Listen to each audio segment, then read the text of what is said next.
and welcome back to another episode of Fit Talk, where we talk about all things sports and fitness. I'm Chermaine. And I'm Jack.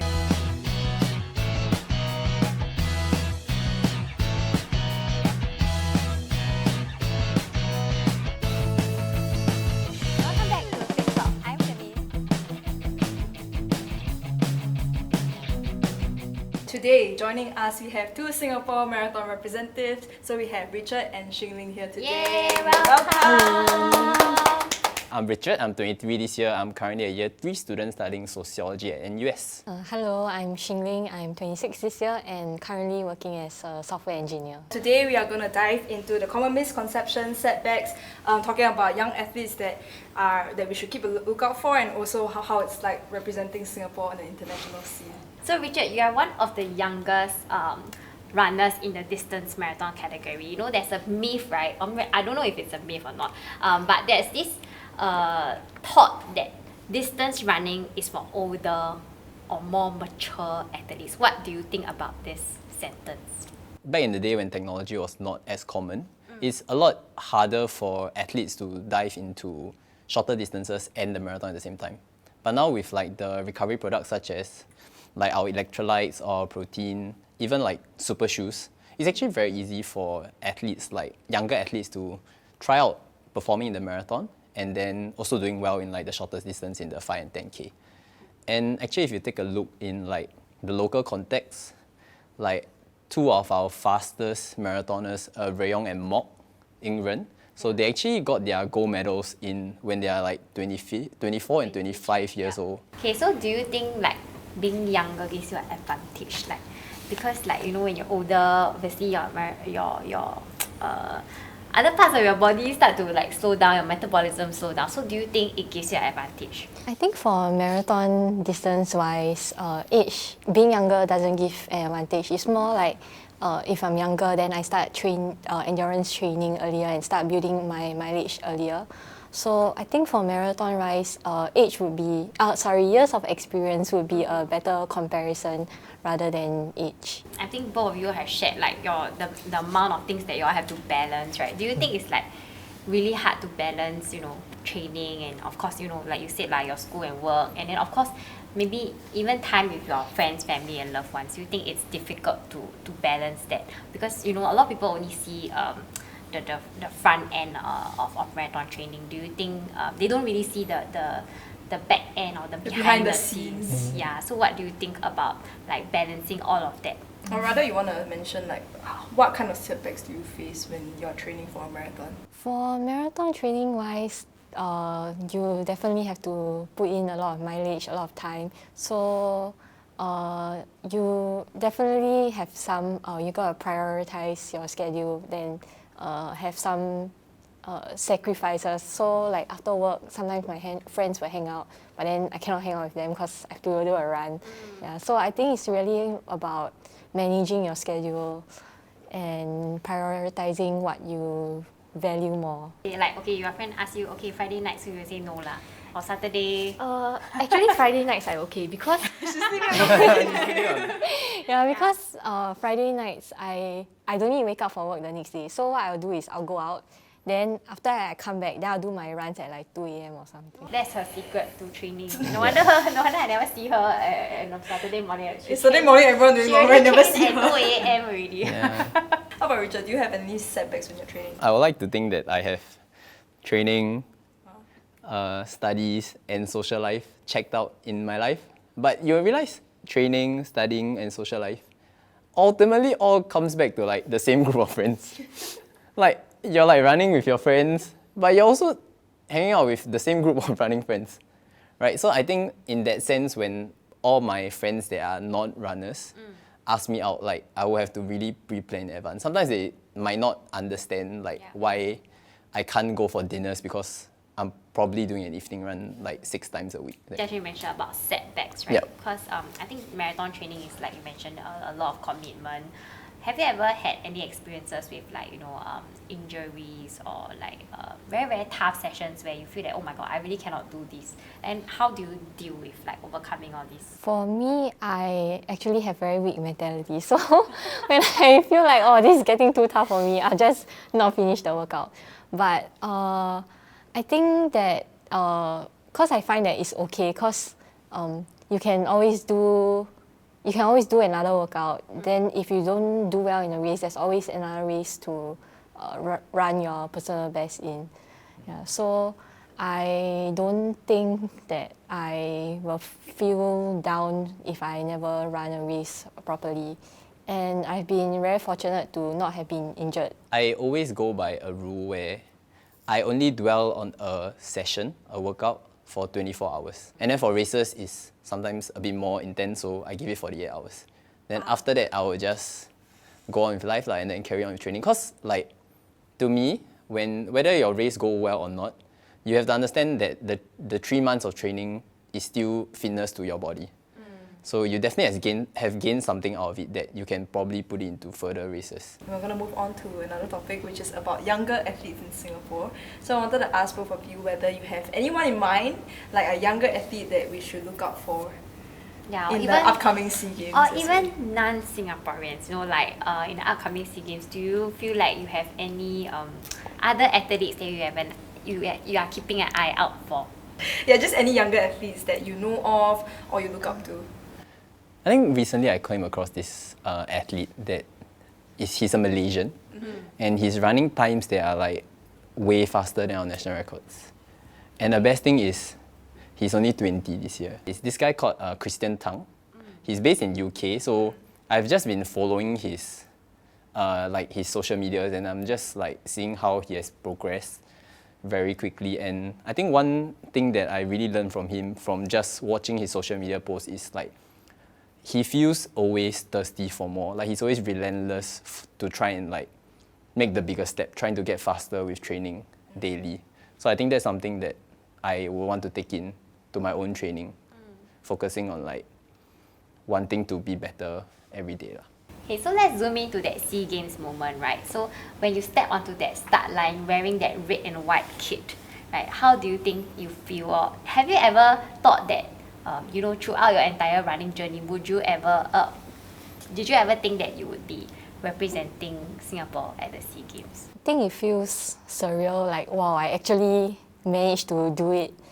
And I didn't expect that I would be able to hit this timing, especially since I'm quite new to running competitively. Yeah, I'm extremely grateful for the opportunity to represent Singapore in a major games. And actually, last year was my first time representing Singapore and only time representing Singapore in athletics event so far. Then at that time, my Strava bio was doing it for the jacket, because I know when you when you participate in when you represent Singapore, in games, they will give you the race kit, which include a jacket. I think we were quite hyped like as in me, my friends, and my family, right? We were all like quite hyped when the email came in. Like emotions-wise, right? I feel like it will only settle in when I'm in Thailand. I think like for me now, like I just feel like it's another. I had like a few more things to worry about, like the next workout or like something like that. So I think the surreal feeling, like what she said, will probably only settle in when I'm like landing in Bangkok or with my distance teammates at the airport or something. Maybe you can share a little bit about that training towards that particular race that you could qualify for SEA Games. What was that feeling? At that day, I thought I was kind of close to getting the SEA Games qualifying timing. And then since SEA Games just occurs once every 2 years, I thought I might as well just go out and try it. Then if I don't make it, I still got, at least I tried. So yeah, when I was running, I was trying to just go out at my own pace. And then I was on track for meeting the SEA Games requirement. But then at 41 km, I think, I was like slowing down a lot. Then the 2 hour 50 pacer like ran past me, and then because the qualifying time was 2 hour 50, and then at that time I don't know how many seconds. Yeah, so when it ran past me, I thought, oh, this is it, this is over. No. So do you like, oh my god, I just need to like chong the last just like attach yourself to the end of the pace. Yeah. No, because I have very weak mentality. So when the pacer just go, like I don't have it in me already. But at the last, because for Gold Coast they have like 250 meters to go, that banner. When I checked my watch, then I realized I had like about a minute to finish. Yeah, I mean, it was like 2:49 something. Yeah, so I just kept running because I don't know what was the qualifying mark. Yeah. Then I managed to make it right on the dot. For me, I had 2 shots. I kind of prepped my training block to 2 races. I had one in mid-May in Japan. So the Japan was like a bit like a sad story because actually the week before and after the race, the weather forecast and the actual weather was actually like 15 degrees. When I ran, I think like about 20k, it started pretty hot already. It was like in the 20s. Then when I started running, then at 25k I saw the banner. I couldn't read Japanese, but it said 30 degrees lah. Got number. Yeah, it got number. So It felt like 30 degrees. yeah, it really felt quite warm. So that was I knew it was it wasn't gonna be a great race. So I shifted the goal a little bit lower just to meet the qualification mark. So I met it by about 10 seconds. Did anyone inspire you to join the SEA Games, or did you grow up watching SEA Games when you were younger? What inspired you to try for this? I don't think I watched a lot of athletics when I was younger. Yeah, because I think me and Shing Ling also, we both started quite sedentary, quite nerdy, that kind of thing. We weren't the most active people in our teens, right? But for me, when I first started out running in 2022, I think someone that I really kept in mind was Gordon. Yeah, so Gordon was a SEA Games athlete in 2019. Yeah.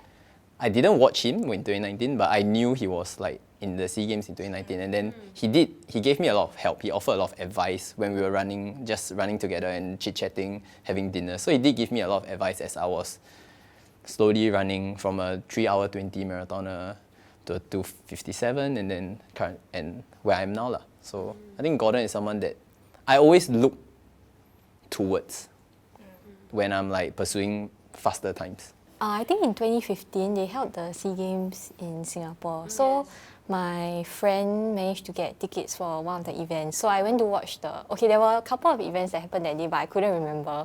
But I remember watching the 4x100 men's finals. Then there were a lot of people at the stadium. And then because it's a sprint somewhere, so there were a lot of people supporting and cheering. And as for the person that is inspiring me to continue running, I think it's actually my boyfriend, because I want to be fast enough to follow him in workouts and race with him. What a motivation to train to run with your boyfriend. Wow. Yeah. With your debut marathons happening this year, how do you see your running career developing, or maybe you can share what are some of your longer term goals? For me, I think because this year I've been focusing a lot on marathon distance due to the SEA Games, and then I feel like I've never really touched on my 5K, 10K or half work. So I think for next year I want to focus on those areas. But also I want to try racing marathons in other more scenic routes. Because actually so far the only 3 marathons events that I ran was Gold Coast, SESM and Sundown. I think something similar to Shing Ling is I'm also looking forward to honing a bit of the speed on the track. Especially when next year I will be going to exchange over in UK. So I'm very looking forward to really just balancing studying and also having a 4 months training camp over in UK . Do you have any advice for young athletes that really aspire, one day to be like you guys, to even qualify for SEA Games? Go for it. If you have the passion, then why not just try? Yeah, you're younger, you have a long way ahead. So even if you don't succeed now, eventually your training will pay off, and then you'll get there eventually. When you're young, you have freedom. You got the edge when it comes to recovery. Your body kind of recovers faster. So I think it's just be courageous to go and do what you want to do. Because for example, someone says the marathon age is for after 30s. You want to be at 30 years old with 10 years of experience compared to starting at your 30s thinking that that's the best time to start. It's an activity. Javelin? No. It's what people fishing, play at the darts, city. Badminton. Yes. Okay. Okay. This is can I say it's 2 words? Sorry. Okay. Okay. The first word is something like this. It is in the Olympics. A torch. Yeah. Torch bearer. The first word is correct. So the second one is Torch. Relay? yes. Oh. So it's torch relay. Yay! artist. Oh. But it's 2 words. Okay. This is 1 word. You need this in that activity just now. Baton. No. Is to describe everybody Team. working together. Passing. No. You need this for a group activity. People. Team. No. This team is very close already, so it's 1 word.